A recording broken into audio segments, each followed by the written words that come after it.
정말 감사해요. 당신의 그 큰 사랑. 너희가 짐을 서로 지라는 제목으로 말씀을 드리겠습니다. 가끔 보면 지도자들이 큰 범죄를 저질렀을 때에 그것이 노출되면 너무나 부끄러워서 자살로 이어지는 그런 경우들이 많이 있습니다. 큰 지도자이기 때문에 전 서울시장 박원순도 그랬고 전 대통령 노무현 대통령도 그러지 않았습니까? 그래서 우리 많은 사람들은 비난을 합니다. 그런 분들을 보고. 그런데 만약에 그분들이 우리 교회 교인이라면 우리는 어떻게 하겠습니까? 우리 교회 교인이라면 과연 우리는 어떤 반응을 보이겠습니까? 그분이 집사님이라면 집사님 참 잘했습니다. 내가 응원하겠습니다. 그러겠습니까? 아니면 모른 채 하고 아무 말도 하지 않아하고 지나치도록 하겠습니까? 아니면 책망하겠습니까? 아니 어떻게 집사님 그럴 수가 있습니까? 임직 받을 때 그렇게 받았습니까? 성경에 그렇게 나와 있습니까? 어떻게 하나님께 욕을 돌릴 수 있습니까? 그러면서 한바탕 하겠습니까?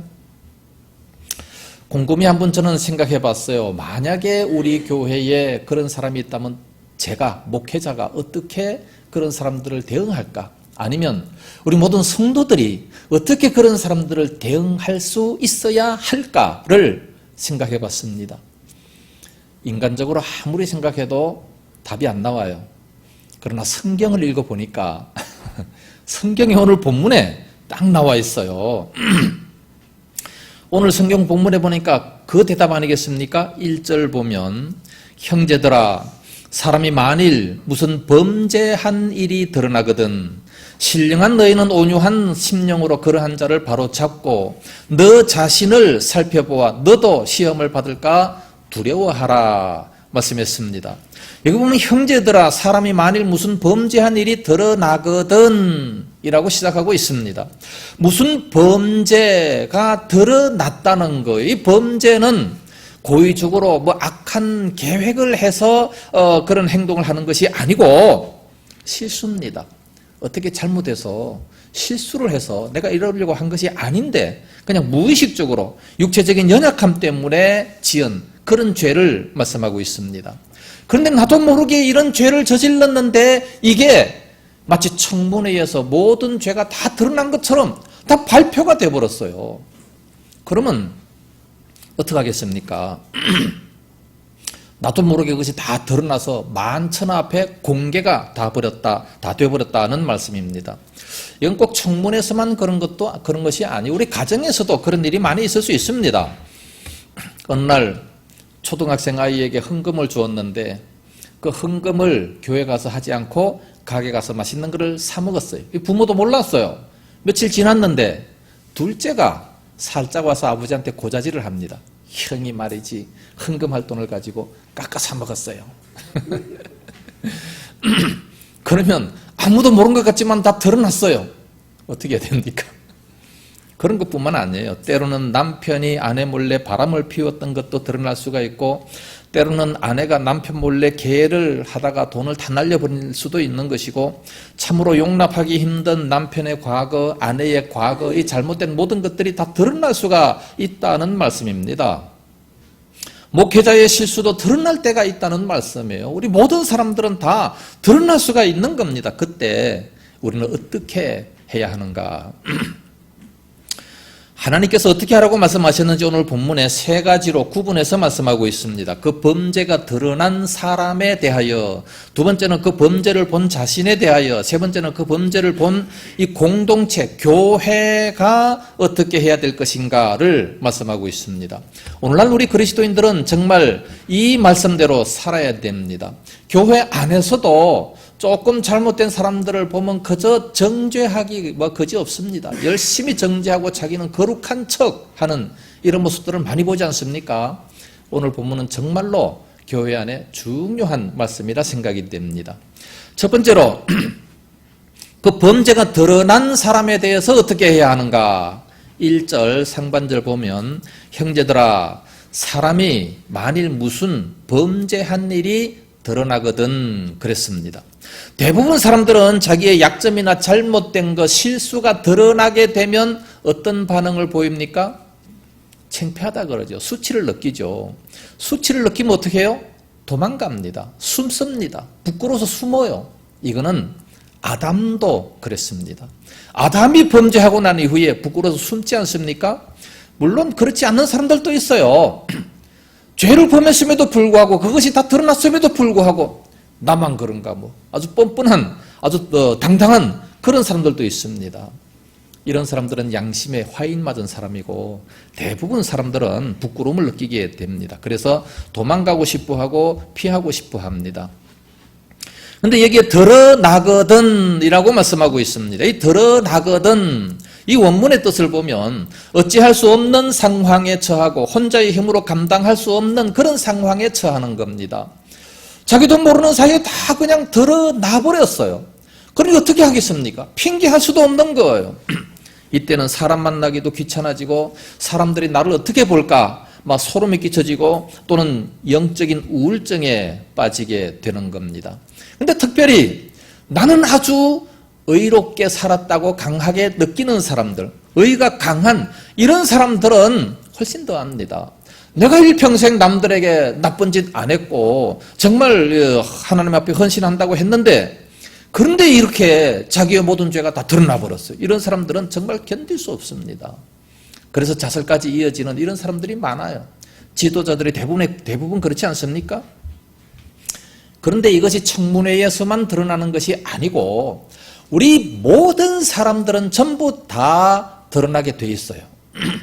고린도후서 5장 10절 말씀 보면 그리스도의 심판대 앞에 모든 것들이 선악간에 모든 것들이 다 드러난다라고 말씀합니다. 제가 오래전에 현대백화점 신우에 가서 이 설교를 했어요. 모든 것이 다 드러난다. 자기들의 모든 죄가 다 드러난다. 그랬더니 어떤 아가씨가 어머 안 돼요. 안 돼요 목사님. 안 된다는 거예요. 이건 내가 되고 안 되고가 아니고 그리스도의 심판대 앞에 다 드러난다고 말씀하고 있지 않습니까? 이후에 우리는 다 드러날 수밖에 없는 겁니다. 오래전에 어떤 부교육자로 봉사하고 있었던 이 강도사님께서 그 주간에 새벽 기도를 인도하게 된 어떤 큰 교회가 있었습니다.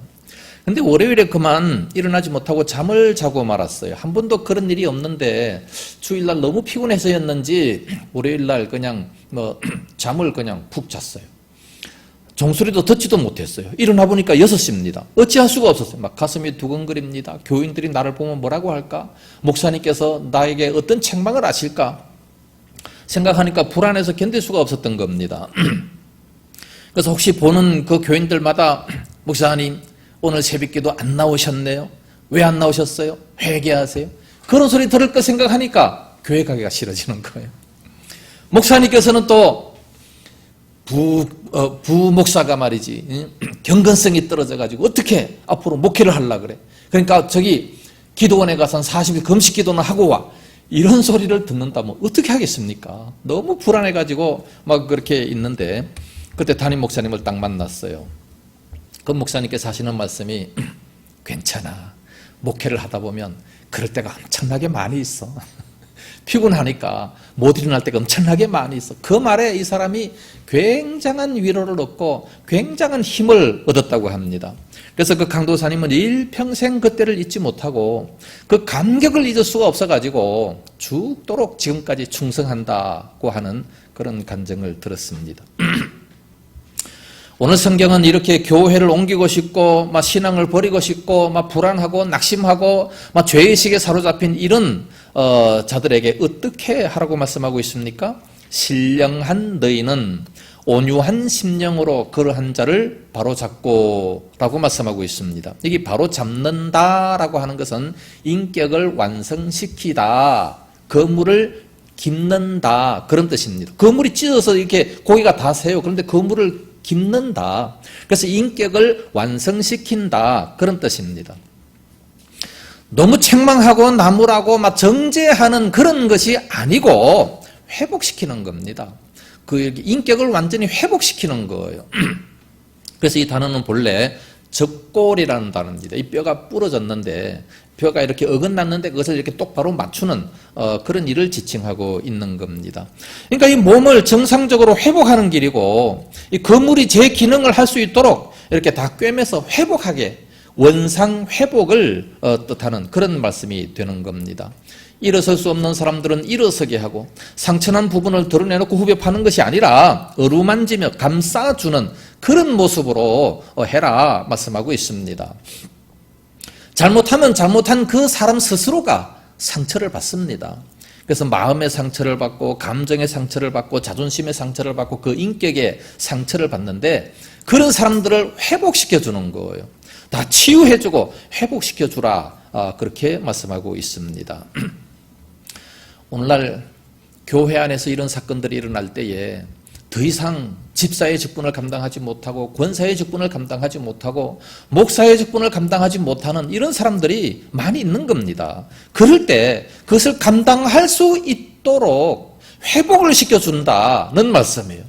우리 모든 사람들이 감당할 수 있도록 다시 회복을 시켜주는 거. 이것은 일반 직장에서도 마찬가지고 뭐 사장님들도 마찬가지입니다. 남편도 마찬가지고 아내도 마찬가지고 감당하지 못하는 그런 상황에 처한 사람들에게 그것을 감당할 수 있도록 회복을 시켜주는 이런 모습이 우리 그리스도인들에게 꼭 있어져야 된다는 말씀입니다. 어떤 실수로 교회에서 실패할 수 있습니다. 그때 우리는 그것을 결코 정죄해서는 안 됩니다. 정상적으로 회복할 수 있도록 혼자 일어날 수 있도록 낙심한 사람들을 막 계속 짓밟고 누르면 어떻게 됩니까? 못 일어나죠. 그러나 우리 믿음의 사람들은 그래서 안 됩니다. 회복시켜줘야 돼요. 왜 그렇게 해야 됩니까? 우리는 훨씬 더 큰 용서를 받았기 때문에. 마태복음 18장에 보면 1만 달란트를 다 탕감받은 자들입니다. 얼마나 큰 것을 용서받았습니까? 그런데 100데나리온 되는 이것을 용서 못 해줍니까? 얼마든지 용서해 줄 수 있는 거 아니겠습니까? 그래서 우리 예수님께서도 정죄 안 하셨어요. 사람들을 만날 때 정죄 안 했습니다. 사람들은 그를 막 정죄하고 죽이려고 해요. 간음하다가 붙잡힌 현장에서 붙잡혀서 끌고 왔습니다. 사람들은 돌을 들고 모세 율법대로 막 그를 죽이려고 막 돌을 들고 씩씩거리고 있어요. 예수님께서 뭐라고 말씀하고 있습니까? 나도 너를 정죄하지 아니한다 라고 말씀합니다. 예수님께서 정죄하지 아니한 자를 우리가 어떻게 정죄할 수 있겠습니까? 정죄하려고 하는 그 사람들에게 예수님 말씀하십니다. 너희 중에 죄 없는 자가 먼저 돌로 치라. 죄 없는 자가 어디 있습니까? 의인은 없나니 하나도 없다 말씀했는데 그래서 저는 참 이 성경을 보면서 많은 은혜를 받습니다. 하나님의 은혜를 엄청나게 크게 받았다라고 생각이 됩니다. 성경에 보면 모든 사람들이 다 그래요. 아브라함을 보세요. 아브라함도 실수 많았어요. 자기 아내도 팔아먹는 그런 자 아니었습니까? 바로 들통났어요. 애굽 왕에게 바로 이렇게 들통이 났는데 그때 하나님께서 아브라함을 정죄했습니까? 아무 말씀도 안 하셨어요. 오히려 그 아브라함을 보고 동서남북을 바라보라. 이 모든 땅을 다 내가 너와 네 후손에게 주겠다. 오히려 큰 축복을 해주셨어요. 그러므로 우리는 누구를 함부로 비난해서는 안 됩니다. 그 아들 이삭도 마찬가지고 야곱도 마찬가지고 다윗도 마찬가지고 모세, 엘리야, 요나, 뭐 베드로, 바울 다 똑같아요. 실수 없는 사람이 없습니다. 이런 실수를 할 때 절대 우리 스스로가 정죄하지 말라, 비난하지 말라는 말씀이 오히려 희망을 주고 용기를 주면서 일꾼으로 만들어가는 그런 모습이 되어야 됩니다. 바울은 빌립보서에서 빌립보 1장 6절에 너희 속에 착한 일을 시작하신 이가 그리스도 예수의 날까지 이루실 줄을 우리가 확신하노라. 이 말을 우리는 확실히 믿어야 됩니다. 너희 속에 착한 일을 시작하신 이 누굽니까? 주님께서 우리들의 마음속에 착한 일을 시작하도록 그 마음을 주셨어요. 그것이 바로 예수 그리스도의 날까지 이루실 줄을 우리를 통해서 그 일을 다 이루신다는 겁니다. 그것을 확신한다는 얘기예요. 그러니까 우리가 혹시 범죄했더라도 주님께서 우리로 하여금 하나님의 일을 감당할 수 있도록 주님 오시는 그날까지 감당할 수 있도록 해주시는 이 말씀을 확실히 믿는다는 말씀입니다. 그래서 우리는 믿음의 사람이 실수하지만 그러나 그것을 회복하게 하시고 구원의 즐거움을 회복하게 하시고 위로해 주시고 쥐기도 직위를 회복하게 하십니다. 그래서 하나님의 영광을 위해서 살 수 있도록 그렇게 만들어 주시기 때문에 우리도 결코 이웃을 정죄하지 말고 이웃에게 힘을 주고 용기를 주는 이런 믿음이 될 수 있기를 예수님 이름으로 축복합니다. 두 번째는 죄가 드러난 경우를 보고 우리 교회는 어떻게 해야 하는가? 2절 말씀 보면 너희가 짐을 서로 지라 그리하여 그리스도의 법을 성취하라 말씀하고 있습니다. 어떤 사람이 잘못이 드러나면 교회도 매정하게 대하는 그런 경우가 많이 있습니다. 상대를 하지 않으려고 하는 그런 사람들, 그 사람 때문에 피해를 입지 않으려고 하는 이런 사람들이 많습니다. 예수 안 믿는 사람들은요, 술 한잔 하면서 모든 것을 다 풀어버려요. 근데 예수 믿는 사람들은 술도 안 먹고 또 풀지도 안 하고 그냥 계속해서 그냥 정죄만 하고 있는 겁니다. 얼마나 고집이 센지 몰라요. 은근히 따돌리고 그냥 그 사람의 인격을 가볍게 생각하면서 속마음을 알았다. 당신의 본 모습을 알았다. 이제까지 꼬리만 봤는데 이제 몸통을 봤다. 그러면서 상종을 안 하려고 하는 이런 사람들이 많이 있습니다. 그래서 결국은 그 사람으로 하여금 교회에 발을 붙이지 못하도록 만들고 그래서 결국 다른 교회로 가든지 아니면 세상으로 빠져나가 버리는 그런 모습들을 많이 봅니다. 그런데 오늘 성경이 뭐라고 말씀하고 있습니까? 너희가 짐을 서로 지라고 말씀하고 있습니다. 이 짐이 뭡니까? 무거운 거잖아요. 이 무겁고 힘든 것을 서로 지라.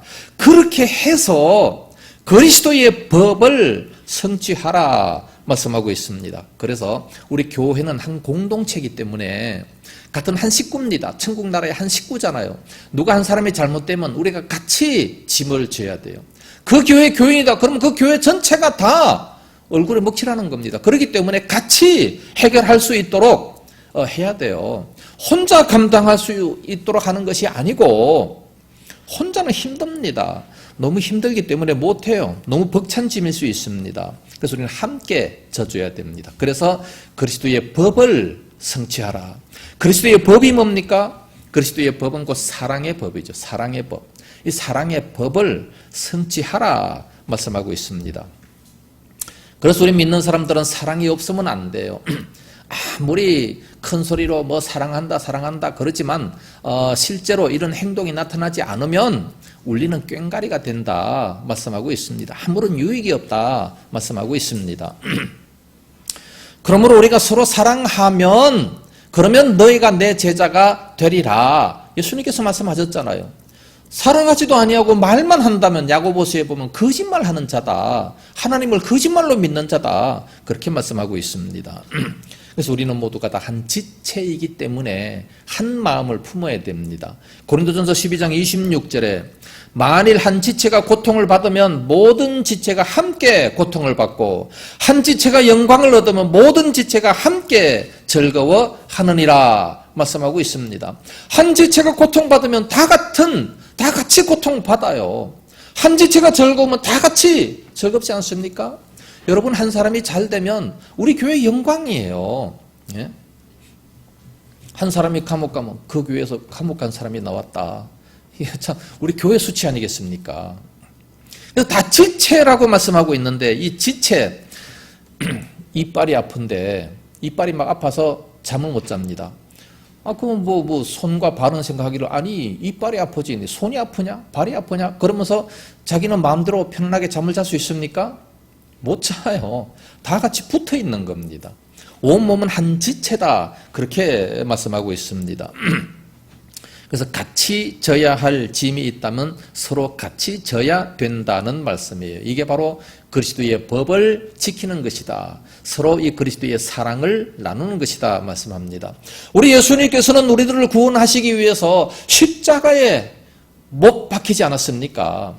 십자가에서 죽어주심으로 말미암아 그리스도의 법을 성취하셨습니다. 그래서 우리가 구원받은 거 아닙니까? 그러므로 우리는 서로 이렇게 짐을 져줘야 돼요. 한번 생각해 보세요. 우리 주변에 어떠한 사람이 누가 약점이 있는 사람이 있습니까? 그걸 혼자만 알고 꽁 하고 있다가 나중에 기회가 될 때 딱 퍼뜨려야지. 그런 생각하면 안 됩니다. 남편과 아내도 마찬가지예요. 둘 중에 한 사람이 약점이 있다. 그러면 그것을 누가 져줘야 돼요? 남편에게 있다면 아내가 져줘야 되고, 아내에게 있다면 남편이 져줘야 됩니다. 일평생 동안 그렇게 같이 져줘야 돼요. 결혼할 때 약속하지 않았습니까? 검은 머리가 팥뿌리가 되도록 서로 사랑하고 힘든 거 어려운 거 다 같이 함께 하도록 약속했잖아요. 그럼 그렇게 해야지. 근데 조금 약점이 보인다고 그걸 가지고 계속해서 공격하고 하면은 절대로 안 되는 겁니다. 이렇게 파괴시키려고 하는 자가 누굽니까? 사단이잖아요. 교회를 파괴시키려고 하는 자가 사단이고, 가정을 파괴시키려고 하는 자가 사단입니다. 왜 그 사단에게 쏘가 넘어가서 그대로 자꾸만 정죄를 합니까? 그래서는 안 되죠. 우리는 이 사랑의 짐을 져라 말씀하고 있습니다. 홀로 사는 사람이 아니라 우리는 함께 하나님 나라를 이루어가는 천국 나라의 한 식구들입니다. 미국에 월로크릭 교회가 있습니다. 그 교회는 한 2만 7천 명 정도 좀 나온다고 하는데, 그 교회의 담임 목사님이 빌 하이벨 목사님이에요. 이 사람이 이 사랑의 짐을 잘 져주는 그런 지도자로 소문이 나 있습니다. 근데 그 교회에 이 설교자 목사가 따로 있는데, 이 설교자 목사가 처음에 예수 안 믿는 사람이었대요. 예수 안 믿는 사람을 이제 막 억지로 막 갖다 이렇게 신학 공부시켜가지고 막 설교하게 만들고, 그래서 나중에 이제 소명을 받고 이렇게 설교자로 이제 됐는데, 그 사람이 무슨 설교할 마음이 있겠습니까? 설교를 잘할 수 있겠습니까? 그런데 그 사람이 설교를 잘할 수 있도록 매일 일주일에 한 20시간 정도를 그 사람과 함께 하면서 설교하는 법과 이 모든 것을 다 가르쳐 줬다는 겁니다. 계속해서 원고를 수정해주고, 그 교회가 한 10,000명 정도 될 때 그렇게 했다는 거예요. 그러면서 격려해주고 한 2년 반 정도 계속 자기보다 설교를 더 잘할 때까지 계속 그렇게 격려해주고 짐을 같이 져줬다는 얘기입니다. 그렇게 했더니 그가 아주 훌륭한 설교자가 돼가지고 교회를 그렇게 많이 크게 배 이상 부흥을 시켰다는 말씀입니다. 참으로 우리 그리스도인들은 이 짐을, 남의 짐 지기가 사실 쉽지 않습니다. 무겁다고 팽개칠 때가 많이 있습니다. 그러나 그 짐을 잘 져줄 때 누가 성숙하냐? 본인이 성숙하게 되는 겁니다. 본인에게 더 큰 유익이 된다는 말씀이에요. 내가 그 짐을 질 때에 힘드는 것 같지만 나에게 더 큰 유익이 임하게 된다는 말씀이에요. 요즘에 그런 그림 많이 나오지 않습니까? 십자가를 이제 지고 가라고 하는데, 어떤 사람에게는 큰 십자가 주고, 어떤 사람에게는 중간 십자가, 어떤 사람에게 조그만 십자가를 줘요. 이 십자가를 다 지고 가는데, 큰 십자가를 지고 가는 사람이 생각하기를, 아니 나는 왜 이렇게 무거운 십자가를 주냐, 이건 못 지겠다. 그래서 자꾸만 잘라서 작은 십자가를, 아주 요만한 십자가를 그냥 딱딱 들고 가다가 나중에 보니까 큰 도랑이 나오잖아요. 여기를 건너야 되는데 짱을 가지고 아무리 놀라 그래도 못 나요. 큰 십자가를 진 사람은 턱 놓고 바로 건너갈 수 있는데, 우리가 천국 갈 때에 이 큰 강이 있습니다. 이 강을 어떻게 건너야 되느냐? 이 그리스도의 십자가를 지고 나를 따라오라 말씀하셨을 때 다 이유가 있어요. 물론 편한 거 좋고 하나님의 자녀들이 정말 행복하고 편하게 살기를 원하는데 왜 십자가를 지고 따라오라 말씀하셨을까요? 그래야 그것으로 하여금 나로 구원받게 하고 나로 하여금 더 큰 인격으로 성장시켜 주시기 위해서, 그래서 그렇게 하는 겁니다. 미국의 26대 대통령 루즈벨트 대통령은 아주 건시였기 때문에 항상 이 안경을 2개씩 가지고 다녔답니다. 그런데 그 당시는 이 안경집이 철로 돼가지고 굉장히 무거웠대요. 이걸 막 주머니 속에 넣어가지고 축 늘어져가지고 이래가지고 다니기에 너무 불편하고 너무 힘들었는데, 어느 날 연설하러 딱 올라갔는데 그 반대파 슈랭크라는 사람이 총을 쏴서 이 사람이 가슴에 딱 맞았어요. 그 자리에서 쓰러졌는데 의사가 딱 보더니 이 안경집이 당신을 살렸습니다. 안경집이 완전히 다 휘어져가지고 총에 맞아가지고 불편해서 힘들다고 하지만, 그러나 그것을 차고 다녔기 때문에 오히려 그에게 생명을 살렸답니다. 그래서 나는 그 쇠로 만든 안경집을 항상 귀찮은 짐으로만 생각했어요. 그런데 내 생명을 구했군요. 그러면서 참 좋아했던 그런 모습을 봅니다. 우리가 형제의 짐을 질 때 귀찮게 생각하지 마세요. 오히려 감사함으로 기쁨으로 져야 됩니다. 남편이 교회 안 나온다고, 아내가 교회 안 나온다고 막 서로 막 이렇게 정죄하지 말고 원망하지 말고 그 짐을 져줘야 됩니다. 왜 안 나올까? 왜 저렇게 힘들어할까? 그걸 알아서 그 부족한 것을 채워줄 수 있는 이런 사람이 돼야 돼요. 그러면 전도가 되어집니다. 생활전도훈련원에서 조사한 이 새신자가 교회에 출석하는 이 동기를 보니까 전도 전문가가 권유해서 교회에 나오는 경우는 3%밖에 안 된대요. 아주 기가 막히게 복음을 잘 설명했음에도 불구하고 3%밖에 안 믿어요. 그리고 문서 전도지를 통해서 5%, 스스로 결정해서 10%. 그런데 정과 관심과 이 감동을 줬을 때 그때 80%나 예수를 믿었다고 합니다. 예수 믿는 사람들 중에 그런 조사를 했더니 그렇게 나온 거예요. 감동을 주고 내가 그 사람을 이렇게 잘 권유해주고 보살펴주고 한 이런 사람이 80%가 나오는데 전도 전문가가 권유할 때는 3%밖에 안 나온다는 겁니다. 우리가 어떻게 전도해야 되겠습니까? 그러니까 사랑을 가지고 짐을 져줄 때 그때 사람들은 감동을 받고 변화가 되는 겁니다. 혹시 교회 안에 이렇게 연약한 자, 범죄한 자 이런 사람들이 있으면 짐을 서로 져줘야 된다고 말씀하고 있습니다. 세 번째, 다른 사람의 잘못이 드러날 때 내 자신에 대해서는 어떻게 해야 되는가? 1절 하반절 말씀 보면 너 자신을 살펴보아 너도 시험을 받을까 두려워하라 말씀했습니다. 대개 다른 사람들이 이렇게 범죄한 것이 드러나게 되면 나쁜 방향으로 두 가지 현상이 나타나게 됩니다. 그 첫째는 그를 막 정죄합니다. 정죄하면서 자신은 의롭다 그러면서 교만하게 되는 이런 사람들이 있어요. 두 번째로는 예수 믿는 사람들 다 그렇고 그렇구나 그러면서 오히려 지가 시험을 받아요. 지가 시험을 받아가지고 신앙을 떠나버리고 그 교회를 떠나버리는 이런 경우가 많아요. 교회 안에서 시험 들면 누가 가장 손해입니까? 본인이 손해요. 자기가 손해입니다. 믿음 생활 잘 하다가 시험이 들었다. 본인이 손해예요. 아니 우리 예수님께서 언제 시험 준 적 있습니까? 하나님이 그 사람에게 시험을 준 적이 있어요? 없잖아요. 그럼 누구 보고 시험 들었어요? 사람들 보고 시험이 들었어요. 아니 사람들 보고야 얼마든지 시험 들 수 있죠. 그런데 그거는 시험 들면 안 되는 거예요. 시험 든 사람, 오히려 나쁜 사람, 이런 사람들, 죄 짓는 사람들을 보면 어떻게 해요? 너 자신을 살펴봐라. 혹시 나도 그렇게 될까봐 두려워해라 라고 말씀하고 있습니다. 아내가 예수 잘 믿는 줄 알았는데, 남편이 잘 믿는 줄 알았는데 보니까 별거 아니에요. 행동이 저래가지고 어떻게 잘 믿는다고 할 수 있겠는가? 아니 장로님께서, 아니 목사님께서 어떻게 저렇게 행동할 수 있겠는가? 그러면서 교회를 떠나버려요. 누가 손해요? 자기가 손해예요. 예, 손해입니다. 절대 떠나버리면 안 돼요. 그래서 오늘 성경 뭐라고 말씀하고 있습니까? 너 자신을 살펴보아 너도 시험을 받을까 두려워하라. 자신을 성찰하라고 말씀하고 있습니다.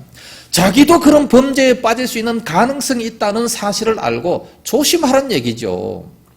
근데 대부분 그런 자리에 올라가면 그 사람도 똑같이 돼버리는 겁니다.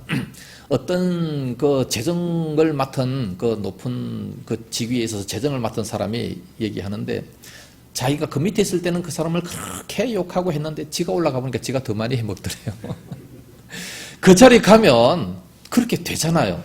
그러니까 원망 비판하지 말라는 거죠. 비판하지 말고 원망하지 말라는 겁니다. 자기도 그 자리에 가면 별 수 없다는 얘기예요. 더 할 수도 있다는 거죠. 권력만 주어지면.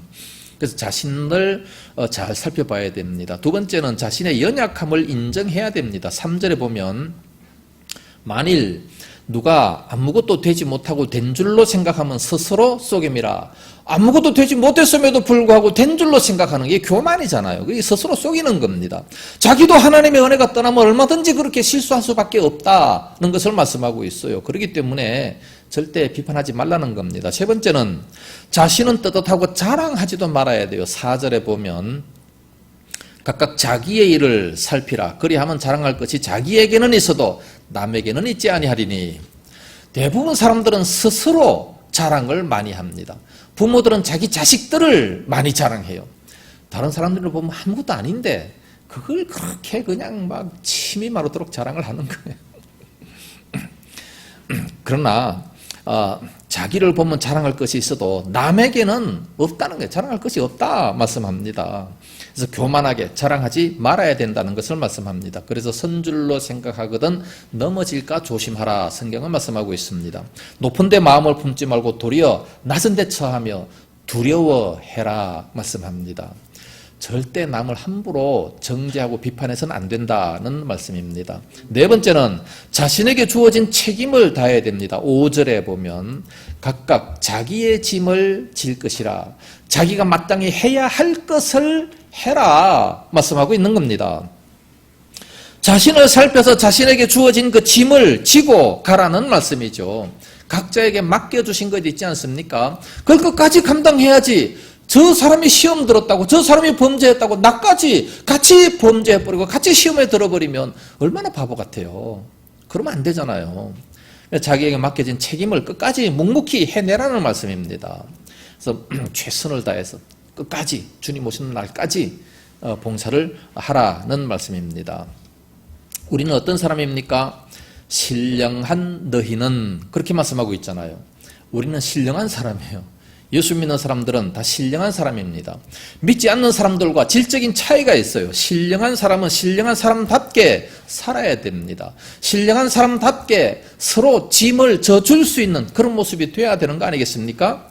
남의 짐을 책임감 있게 지고 가라 말씀하고 있습니다. 그래서 주변에서 어떤 소리를 듣든지 간에 자존감이 강하면 신경 안 써요. 자기 할 일 그냥 끝까지 다 하는 겁니다. 가나안을 향해 나갈 때 백성들이 얼마나 원망했습니까? 얼마나 범죄합니까? 좌절하고 이방신까지 섬겨요. 심지어 하나님까지 원망합니다. 그때 모세는 어떻게 했습니까? 자신에게 맡겨준 그 일을 포기했습니까? 절대 그 일을 포기하지 않았어요. 포기하려고 했던 적도 있었어요. 이 백성들을 내가 어떻게 지고 가나안까지 가야 됩니까? 그러나 하나님께서는 끝까지 사명을 주십니다. 너로 내 백성 이스라엘 자손을 애굽에서 인도하여 내게 하리라. 그리고 가나안 땅까지 갈 수 있도록 그렇게 하겠다. 하나님께서 말씀하셨어요. 그러니까 그들이 아무리 원망해도 상관하지 말고 네 일을 감당해라 말씀하고 있는 겁니다. 그 이스라엘 백성들이 애굽에서 탈출했을 때에 그 앞에 홍해가 있잖아요. 홍해가 딱 나타나니까 그 백성들은 다 모세를 원망하고 우리가 매장지가 없어서 이곳으로 끌고 와서 여기서 죽게 하느냐 모세를 원망합니다. 이때 하나님께서 모세에게 주시는 말씀이 뭡니까? 출애굽기 14장 15절에 여호와께서 모세에게 이르시되 너는 어찌하여 내게 부르짖느냐 이스라엘 자손에게 명령하여 앞으로 나가게 하고 지팡이를 들고 손을 바다 위로 내밀어 그것이 갈라지게 하라. 이스라엘 자손이 바다 가운데서 마른 땅으로 행하리라. 우리 앞에 가로막혀 있는 것이 있습니까? 다 이렇게 열어주시겠다는 겁니다. 얼마든지 끝까지 갈 수 있도록 하나님 말씀대로 될 수 있도록 만들어 주시겠다는 겁니다. 그러니까 낙심하지 말라는 말씀이죠. 사단은 어떻게 해서든지 간에 교회를 파괴하려고 합니다. 가정을 파괴하려고 부정적인 말을 하는 겁니다. 사실 문제가 없는 곳이 어디 있습니까? 다 문제가 있죠. 문제가 없는 곳은 무덤이에요. 무덤 속에 들어가야 조용하고 아무것도 없죠. 사단은 이 가나안 땅을 점령할 때에 아간을 통해서 그 백성들을 미혹하고 낙심시켰습니다. 초대교회가 형성될 때 아나니아 삽비라 사건을 통해서 신성한 교회를 무너뜨리려고 했습니다. 그러나 그 신앙의 선배들은 그 무거운 주어진 그 짐을 묵묵히 지고 감으로 가나안 땅을 다 정복했고 땅끝까지 복음을 다 전하는 그런 모습이 있었습니다. 사단은 언제든지 유혹합니다. 지금도 할 수만 있으면 택한 우리 백성들을 미혹한다고 말씀하고 있습니다. 너 같은 것이 어떻게, 너 같은 교회가 무슨 일을, 너 같은 가정이 무엇을 할 수 있겠느냐, 계속해서 우리를 정죄하고 속삭입니다. 그러나 우리는 포기해서는 안 됩니다. 아브라함의 하나님, 이삭의 하나님, 야곱의 하나님, 지금 우리의 하나님이셔요. 지금도 우리에게 말씀하십니다. 신명기 31장 8절 여호와 그가 내 앞서 행하시며 너와 함께 하사 너를 떠나지 아니하시며 버리지 아니하시리니 너는 두려워하지 말라 놀라지 말라 말씀했습니다. 결코 어떤 일이 있어도 두려워하지 말고 놀라지도 말고 혹시 코로나가 확진자가 나왔다 할지라도 놀라지 마세요. 시험 들지 마세요. 저 교회 뭔가 잘못해서 저런 것이 있나 그런 생각하지 마시고 우리의 사명을 끝까지 감당해야 됩니다. 그 사람을 정죄해서는 안 됩니다. 하나님의 뜻이 계시겠죠. 결론적으로 말씀을 드리면 사람이 만일 무슨 범죄한 일이 드러나면 어떻게 해야 하는가?